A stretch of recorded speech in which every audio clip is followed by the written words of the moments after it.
జగన్ మీద కేసులు పెట్టమని అప్పట్లో సిబిఐకి అప్పుడున్న ప్రభుత్వం ఆదేశాలు, అది సోనియా గాంధీనా రాహుల్ గాంధీనా పక్కన పెడితే ఆనాటి ఆదేశాలు.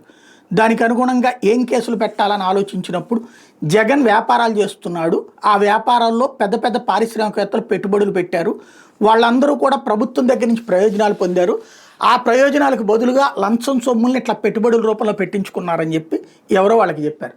ఓకే, దాని మీదనే కేసులు పెట్టమన్నారు. సిబిఐ వాళ్ళు వెళ్ళి ఈ పారిశ్రామికవేత్తలందరిని అడిగారు, అరే బాబు మేము బోల్డ్ అన్ని బెనిఫిట్స్ పొందుతుంటాం, రాయితీలు ఇవ్వడం ప్రభుత్వాల బాధ్యత, పరిశ్రమ పెట్టేవాడికి రాయితీలు ఇవ్వకపోతే ఇంకెవడికి ఇస్తాయి, మేము పెట్టుబడులు ఎవడికి పడితే అడిగి బెదిరిపోయి పెట్టే సీన్ ఉండదు, పెట్టుబడి పెట్టామంటే అందులో మాకు లాభం వస్తుందంటేనే పెడతాము, కాబట్టి మాకు అట్లాంటి బెదిరింపులు ఏం మేము పడలేదు అని చెప్పారు. లేదు లేదు మీరు బెదిరింపులకు గురయ్యామని చెప్పండి, లేకపోతే మీరు ఇబ్బంది పడతారు, మీ మీద కూడా కేసులు పెట్టాల్సి వస్తుంది, మీరు జగన్ మీద కేసులు పెట్టండి అని అడిగింది. వాళ్ళు పెట్టలా, మేము ఎట్ట పెడతాం, ఇప్పుడు ఒకళ్ళ మీద ఎట్ట కేసులు పెట్టామంటే రేపటి నుంచి ప్రతి రాజకీయ పార్టీ అధికారంలోకి వచ్చే వాళ్ళ మమ్మల్ని వాడి వాళ్ళ రాజకీయ ప్రత్యర్థులు కనుక దెబ్బతీస్తే దానివల్ల రేపు వాడొస్తే అధికారంలోకి మమ్మల్ని వ్యాపారాలు దెబ్బతీస్తారు, మీ రాజకీయాల కోసం మమ్మల్ని పారిశ్రామికవేత్తలు అందుకులోకి లాగద్దు అని తేల్చి చెప్పారు. లేదు మీరు తప్పనిసరిగా చేయాల్సిందే అని సిబిఐ బెదిరించింది, వినలేదు. దాంతో సిబిఐ ఈడీ కేసుల్లో పెట్టుబడులు పెట్టిన పారిశ్రామికవేత్తలనే పెట్టి మరీ ఏడిపించారు.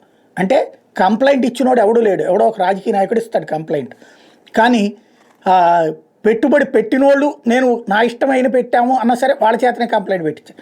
అట్లాగే ఇక్కడ పెట్టించుకున్నోళ్ళు మేము అవును వ్యాపారపరంగా పెట్టుబడులు పెట్టించుకున్నాము అని చెప్పినా వాళ్ళిద్దరి మీదనే కేసులు పెట్టారు. అది ఇంకా దానికి సంగతి తేల్చలేకనే సిబిఐ కోర్టు దగ్గరికి వెళ్తే తొందరగా తుస్సుమంటుంది, అది అందుకనే దాన్ని కవర్ చేసుకోవడానికి రోజుల తరబడి సాగదీస్తూ ఉంటుంది, అది నడుస్తూ ఉంటుంది. ఇదంతా ఇప్పుడు ఎందుకు చెప్పాల్సి వస్తుందంటే లిక్కర్ కుంభకోణం అట్లాంటిదే. అంతకుముందు ఉన్నటువంటి ఆదాయం కంటే ఎక్కువ ఆదాయం వచ్చే లిక్కర్ పాలసీ తీసుకొచ్చినప్పుడు దాని ద్వారా లంచాలు తినేశారు అన్నటువంటి పాయింట్ని ఇక్కడ రైట్ చేయడానికి కంపెనీల ఉత్పత్తిదారుల్ని ఫస్ట్ అడిగారు. ఆ ఉత్పత్తిదారులు ఇప్పుడు ఈ ప్రభుత్వానికి కూడా ఇస్తున్నారు.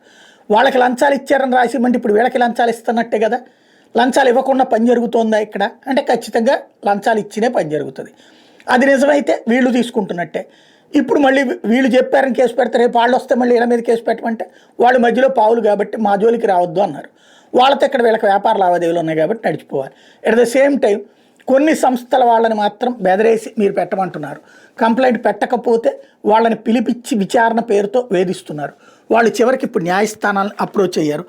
తాజాగా మద్యం కొనుగోలు వ్యవహారాల దర్యాప్తు పేరుతో 2 వృద్ధుల్ని సిఐడి అధికారులు వేధిస్తున్నారంటూ హైకోర్టు జోక్యం చేసుకోవాల్సినటువంటి పిటిషన్లు వేసుకొచ్చారు. శార్వాణి ఆల్కో బ్రూ ప్రైవేట్ లిమిటెడ్ డైరెక్టర్లు ఈ చంద్రారెడ్డి, ఠాకూర్ కాళీ మహేశ్వర్ సింగ్ ఇద్దరు 60 ఏళ్లకు పైబడిన వాళ్ళు ఇంటి వద్దనే న్యాయవాది సమక్షంలో విచారించమని సిఐడిని ఆదేశించింది. పిటిషనర్ల స్టేట్మెంట్ రికార్డు విషయంలో కూడా చట్టం ప్రకారం నడుచుకోమని తేల్చి చెప్పింది హైకోర్టు. వాళ్ళని అరెస్ట్ కూడా చేయొద్దని స్పష్టం చేసింది. ఈ మేరకు న్యాయమూర్తి జస్టిస్ నూనేపల్లి హరినాథ్ మంగళవారం ఉత్తర్వులు జారీ చేశారు.